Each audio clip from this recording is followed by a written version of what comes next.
Hola, buenas tardes de nuevo. Bueno, le pillo a gustito esto de colocar vídeos por YouTube. No soy youtuber ni nada, no lo pretendo porque mi vídeo no tiene una suficiente calidad, ni pretendo tampoco monetizarlo, ¿no? Si hubiera una monetización de puta madre, pero que tampoco. Es mi objetivo, ¿no? Bueno, la razón de este vídeo ahora es... Bueno, voy a contar mi experiencia como escritor, ¿no? Cuando quise ser escritor, de hecho fui escritor, aunque durante un año, dos quizás, no sé, o tres. Y bueno, las razones por qué decidí emprender esta actividad y también porque lo dejé, ¿no? Bueno, y de paso, que sirva esto para promocionar mi obra en Amazon, El invierno de las algas. Tengo dos obras más terminadas, reescritas, corregidas, terminadas, etcétera. Y otra que le faltaba terminar, y otra a medio empezar, ¿no? Pero publicada solo tengo El invierno de las águilas, ¿no? Voy a relatar todo el proceso y de paso que este vídeo pues, se puede servir para promocionarlo mejor. Yo no lo promociono, recibo pequeños ingresos todavía, mensuales, ¿no? Desde Amazon, pero no lo promociono. Cuando yo lo promocionaba, mis canales eran mi página web, mi antigua página web de escritor, promoción en grupos temáticos de Facebook, el Google AdWords, bueno, las herramientas propias de Amazon que utilizaba periódicamente. Bueno, tengo una chuleta aquí, perdonad. A ver, un guión. A ver, el invierno de las águilas, vale. ¿Cómo nació la idea? Vale. A ver, yo desde 2010 que me di de alta en Facebook posteaba mucho, ¿no? La novedad, posteaba, decía muchas gilipolleces, ¿no? Y muchas peleas, ¿no? Ahora la gente se pelea menos, antes la gente se peleaba más, ¿no? Por las redes sociales. Todo vez era la novedad. Bueno, sí, estaba metido en muchos grupos. Estaba metido en grupos de powerlifting, estaba metido en grupos de culturismo, estaba metido en grupos de política. Yo opinaba mucho de política. Grupos humorísticos, grupos también de histórico. A mí me gustaba mucho la historia de la antigua Roma, la historia de las cruzadas, la Segunda Guerra Mundial, grupos guapos, ¿no? Como ahora en YouTube yo tengo muchos canales históricos que a mí me gusta visualizar, ¿no? De calidad, ¿no? Y bueno, uno de estos grupos temáticos trataba sobre la antigua Roma, el Imperio Romano, de diversas épocas, pero desde el punto de vista militar, ¿no? De las viejas legiones, ¿no? A mi juicio, bueno, y los hechos lo demuestran, uno de los ejércitos más poderosos que han existido, ¿no? Y más interesantes desde el punto de vista logístico, logístico, que tiene aspectos de los ejércitos modernos, más de los que pensamos. Eh, bueno, pues la gente postea allí sobre batallas, generales, armaduras, panoplias, armas, ¿no? Enemigos de Roma, ¿no? Y posteaba, ¿no? Sucesos históricos, posteaba. Yo también posteaba y una vez me dio por iniciar no sé cómo, unos artículos, una novela por entregas, ¿no? Unos relatos, ¿no? Y era una obra sombría sobre un tío canalla, ¿no? Un ex soldado, un legionario, ¿no? Ya veterano, ¿no? Que bueno, tuvo una desgracia, que le pegó una hostia a un centurión y tal, ¿no? Borracho, ¿no? Y bueno, lo condenaron a muerte y como tuvo la suerte de anteriormente en una situación, ¿no? Las guerras dadovianas de Trajano contra los dacios, ¿no? Le salvó la vida a su general, al legado de la legión, ¿no? De la Quinta Macedónica. Eh, este militar, este general, este político, porque político y militar era lo mismo en la antigua Roma, ¿no? Le salvó la vida, lo indultó, pero lo licenció, como le faltaba un año o dos para licenciarse, que era ya, bueno, tendría en aquella época ya tener 50 años, 40 y tantos años, y eras un viejo. Bueno, le faltaba eso para licenciarse y lo licenciaron con deshonor, sin derecho a lotes de tierra, sin derecho a pensión y sin nada. Así que el tío, que era hispano, lo hizo hispano, en vez de volver a su Hispania natal, ¿no? Porque allí se la tenían jurada ya desde jovencito, que tuvo que escapar por patas, por si no lo mataban, ¿no? y se enroló en el ejército, pues se dirigió a Italia, a Roma, en los barrios bajos de Roma, ¿no? La Suburra, el Aventino, la mafia de la época, ¿no? Eh, las casas de putas, ¿no? Los asesinos, ladrones, ¿no? Todo, ¿no? Lo que había allí, ¿no? Suciedad, la vida nocturna, ¿no? Que en cualquier esquina te podían pegar la puñalada de robarte, ¿no? Cosas de estas, ¿no? Y bueno, el tío vendía su talento, su espada, su puñal, el pugio, ¿no? Su habilidad para matar a oscuros y poderosos personajes en la sombra, ¿no? Que lo utilizaban para consumar venganzas políticas o personales. Y ya la historia comienza, la primera tirada de mi historia, no sé cómo se me ocurrió, comienza ya en un lupanar, en un prostíbulo de noche, ¿no? Con antorchas en la calle, ¿no? Para iluminarla, ¿no? Unas calles llenas de orines y de heces, ¿no? Y unos esclavos, unos negros gigantescos, esperando a su señor, ¿no? Con la silla de manos en la entrada de la casa puta, ¿no? El señor era un noble y joven caprichoso de familia rica, perteneciente a la orden ecuestre, era un tipo delicado, ¿no? Y bueno, que había ofendido a un senador, ¿no? Un senador cuya identidad no fue desvelada nunca a mi personaje y que había seducido a su esposa, 20 o 30 años más joven que él, ¿no? Y bueno, este tío era un golfo, le gustaban mucho las prostitutas y las tetas, ¿no? Le tiraba mucho el tema este, ¿no? Y bueno, total, el tío entra ahí en el puticlub a saco, le pone el puñal en la garganta a un nota, lo mata, le suplica, pero lo mata, le corta un dedo con el sello, con el anillo, ¿no? Como prueba de que se lo ha cargado, y de paso le corta las pelotas, lo mete todo en un saco de cuero y se lo lleva. Pero bueno, al salir se encuentra con los esclavos, sus escoltas, ¿no? Y joder, tiene que luchar con ellos y cargarse algunos, ¿no? Y bueno, a la mañana siguiente se va a una taberna, ¿no? Del barrio de Suburra, que era como si fuera el barrio chino de Barcelona de hoy en día, ¿no? Como de hace unas décadas, un barrio muy peligroso. Y en la mesa de la taberna, pues, se sienta un liberto, un esclavo liberado del hombre que lo ha contratado, que era su contacto. Y le arroja el cuero con el dedo, con el anillo y con las pelotas del tío, ¿no? Como prueba que se lo ha cargado. Y bueno, el otro le entrega el oro convenido, ¿no? Y bueno, y espera noticias que lo van a contratar para otro trabajito. Y bueno, así empiezan las aventuras, con temas, aventura más aventura. Y hostia, la gente me daba me gusta, me gusta, me gusta, va, que esperamos el próximo, va. Y escribía sin correcciones de texto y sin nada, ¿eh? Como un aficionado. Y la gente me gusta, me cago en 10. Y entonces pensé, ¿por qué no me hago escritor? Hostia, a mí me gusta la historia, he leído muchos libros y joder, ¿por qué no me hago escritor y tal? Y bueno, a ver que miro el guión así. ¿Y esto? ¿Cómo nació la idea? Pues esto. Me di cuenta de que este personaje, no recuerdo el nombre que le puse, no me acuerdo. Era muy parecido a una serie que daban entonces de la cadena HBO que se llamaba Roma, ¿no? Y había uno de los personajes, uno de los protagonistas, Tito Pulo, se parecía mucho a mi personaje. Yo os juro que no lo copié, ¿no? Me salió esporádicamente, pero se parecía demasiado. Y decidí cambiar el personaje. Inventé un personaje, un protagonista que tenía las mismas características, era un canalla, era un antihéroe, ¿no? Y un asesino, ¿no? Pero con principios, ¿no? Y bebedor, le gustaba mucho el vino también, le gustaban las prostitutas, bueno, era un nota, ¿no? Un nota de una pieza. Bueno, que en aquella época era más normal de lo que creemos, ¿no? Y bueno, puse, investigué temas, continué con el tema de la antigua Roma, ¿no? Que yo tenía mucho conocimiento sobre esto. Pude haberlo hecho sobre la época medieval, incluso sobre Napoleón, ¿no?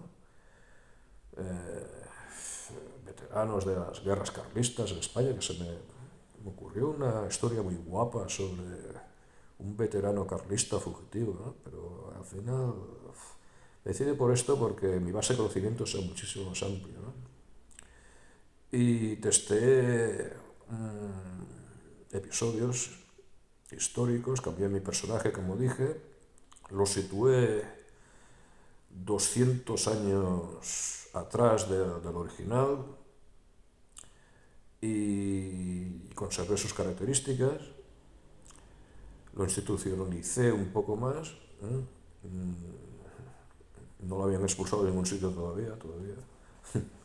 Y, y bueno, elegí un tema histórico que después lo poco conocido y poco explotado curiosamente por la literatura, ¿no? Que ahora después lo contaré, ¿no?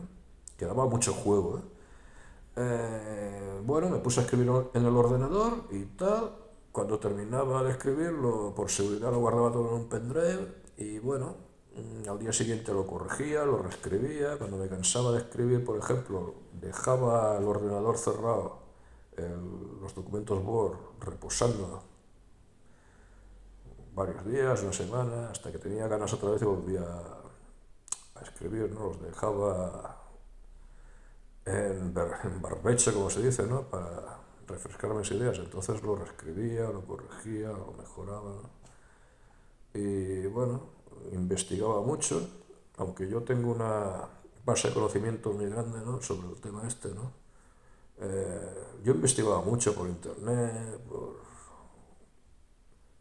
cosas así, ¿no? Y, y bueno, perdí mucho tiempo entre escribir la novela, terminarla, investigar 3 años. La novela histórica lo hice al revés, porque lo primero tenía que haber escrito, corregido, escrito, y que me saliera la novela tal cual, y entonces vendría ya la investigación y arreglarlo todo, ¿no? Pero yo lo hice al revés. Bueno, tardé 3 años. Eh, Coincidió con la época del procés de Cataluña, yo estaba en activo en esa región, ¿no? Y bueno, no había un clima prebélico, pero sí al menos tenso, ¿no? Tenso. Y también me inspiró para mi historia de guerra, ¿no? Y de emboscada y cosas de estas, ¿no? Asedio y cosas de estas. A ver. Bueno, sí, me di de alta. No, primero no. Primero cogí mi manuscrito y me fui a Tarragona. Lo registré a la propiedad intelectual, pagué 10 euros, por precaución nada más, ¿no? Porque iba a mandar secuencia, el manuscrito a diversos organismos y empresas editoriales, ¿no? Contacté con muchas editoriales físicas especializadas en novela histórica, ¿no?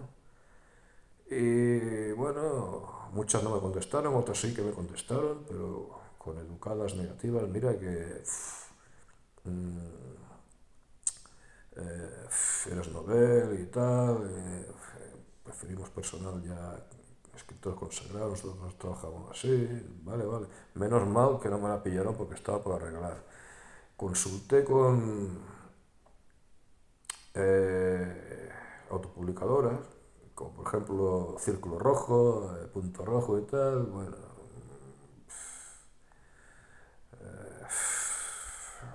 ya expliqué en otros vídeos mis razones por qué decliné estas opciones, ¿no? Bueno, y contacté simultáneamente con una asociación de escritores noveles, la Asociación Miguel de Cervantes de Gijón, ¿no? Y que me ayudó mucho, ¿no? Muchísimo, ¿no?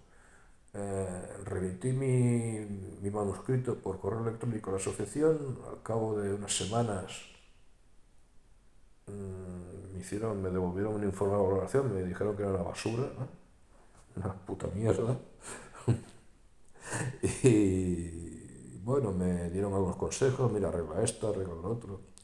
Evita las parrafadas, agiliza más la historia, quita las digresiones temporales, porque yo al principio, perdón, de cada capítulo escribió unas digresiones temporales, ¿no? Una digresión temporal es que el tío, en primera persona, el protagonista, o los protagonistas, porque otro también lo hacía, recuerda sucesos suyos del pasado, ¿no? Al principio de cada capítulo, y eso podía despistar al lector, ¿vale? Entonces quité eso.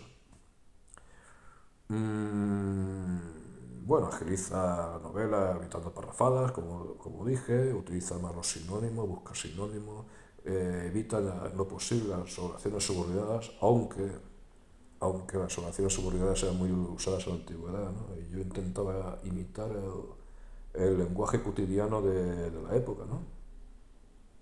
De hecho, mis personajes impera mucho el tuteo, aunque le hablen a un César, ¿no? El tuteo, ¿no? Pero el tuteo impera un lenguaje arcaico, ¿no? Cerca de lo cotidiano de la época, ¿no? Intenté meterme en la piel de los personajes, tanto si era un noble, como si era un esclavo, como si era un soldado, incluso como si era un bárbaro, ¿no? Intentaba meterme en la piel de los personajes. Bueno, ¿qué más? Sí, me hicieron un segundo informe de valoración, lo arreglé y los responsables de la asociación me dieron el visto bueno, ok, luz verde, muy bien, muy buen trabajo y tal. Y entonces ya les pedí que me ayudaran porque era un follón, a subirlo a Amazon, ¿no? Y bueno, me la maquetaron, contraté también un servicio de maquetación con imágenes superpuestas libres de derechos y tal, ¿no? Y muy bueno, así publiqué El invierno de las águilas. El invierno de las águilas, que al principio no se llamaba El invierno de las águilas, se llamaba El pretoriano, porque mi protagonista es un guardia pretoriano, muy violento, ¿no? Y bueno, me di cuenta que puse el título en internet para ver si habían coincidencias y claro que había. Había un escritor norteamericano, que no recuerdo el nombre ahora, que tenía una novela que se llamaba Praetorian, ¿no? El pretoriano. Y joder, le cambié el nombre, ¿no? Elegí El invierno de las águilas como una especie de alegoría al invierno, porque la obra transcurre en la mayor parte en invierno, en paisajes nevados y fríos, ¿no? Pero bueno, era como estaba ambientada ya casi a mediados del siglo III después de Cristo, en plena crisis institucional, uno de los periodos más difíciles y violentos de la historia romana, ¿no? Que casi sucumbe el imperio durante varias ocasiones, pero logró salvarse. El invierno como la alegoría de algo que termina, ¿no? Y las águilas, por las águilas, ya sabes, las águilas, el emblema de los estandartes romanos, las águilas, las legiones, que el águila simbolizaba al dios Júpiter, ¿no? Bueno, ya me estoy enrollando, a ver. Bueno, sí, eh, lo publiqué y bueno, el periodo histórico que elegí era el asesinato del emperador Alejandro Severo, que fue el último emperador de la llamada dinastía Severa, ¿no? Que gobernó desde finales del siglo II después de Cristo, tras el asesinato de Cómodo, el famoso Cómodo de Gladiator, que hubo un periodo de guerra civil que coincidieron 5 emperadores, ¿no? 5 usurpadores, y el último de ellos, Septimio Severo, de origen norteafricano, se hizo con el poder al final, ¿no? Tras acabar con su último rival, Albino, al que le cortó la cabeza, tras derrotar a su ejército, le cortó la cabeza. Y tras este periodo de guerras civiles, empezó la dinastía Severa, eh, de varios emperadores. Estaba Septimio Severo, después con Gladiator II, que está muy mal retratados, emperador Caracalla, su hijo llamado Caracalla, que era un apodo, y Geta, su hermano al que asesinó, ¿no? Después vino Macrino, que no era de la familia, pero fue un usurpador, un prefecto del pretorio, de origen norteafricano también. Y después el degenerado Heliogábalo, que era un adolescente que dice la historia que era el primer transexual de la época, ¿no? Bueno, que era un chalado total que dejaba a Calígula y a Nerón a Calígula, a Nerón, al propio Cómodo como, no sé, como personas cabales, ¿no? Era un degenerado total, ¿no? El tipo este, ¿no? Y después de Heliogábalo pues vino Alejandro Severo, ¿no? Su primo, que era un jovencito, ¿no? Era adolescente y murió joven a los 23 o 26 años, no recuerdo. Y muy influenciado por su madre, como el anterior. Y bueno, la historia arranca el asesinato de este chaval, ¿no? De este emperador, ¿no? Y junto a su madre en la frontera del Rin, en plena campaña contra los bárbaros. Y el ascenso al trono, proclamado por sus soldados, aunque él en realidad no quería, de Cayo Julio Vero Maximino, que era uno de los personajes más interesantes de la historia, que según las crónicas fue un personaje gigantesco. Fue el gobernante más alto de la historia junto con tal vez el rey de Navarra Sancho VIII, ¿no? O Sancho III, no sé qué Sancho fue, no recuerdo ahora. Fue un gigante, ¿no? Fue un tipo que medía más de 2 metros de largo y muy violento, pero que se había hecho a sí mismo, ¿no? De origen tracio y semibárbaro. Su padre era godo y su madre era alana. Los alanos procedían del Cáucaso. Y bueno, con la ciudadanía romana escaló desde los puestos más bajos del ejército y llegó a general, a legado de una legión, ¿no? Y un tipo de una poderosa fuerza, ¿no? Totalmente alcoholizado, como debía ser normal en aquella época, bueno, y muy popular entre los soldados, ¿no? Y bueno, y la historia transcurre, sí, en el marco ese de esa revuelta, de la continuidad de la guerra contra los pueblos del norte, la invasión de sus territorios, las guerras también contra otros invasores que vinieron del este también, y en el marco de otra guerra civil, ¿no? Contra el Senado, ¿no? Invadir Italia y al final el tío muere, ¿no? Y bueno, mis personajes se mueven en torno a esta serie de episodios históricos que duraron 3 años, del 235 al 238 después de Cristo. Mi personaje principal, el Crápula, el que he descrito, Marco Valerio Celer, es un tipo ya mayor que pasa los 50 años, ¿no? Pero el tío es un gran luchador, un buen combatiente, ¿no? Y una sólida reputación, ¿no?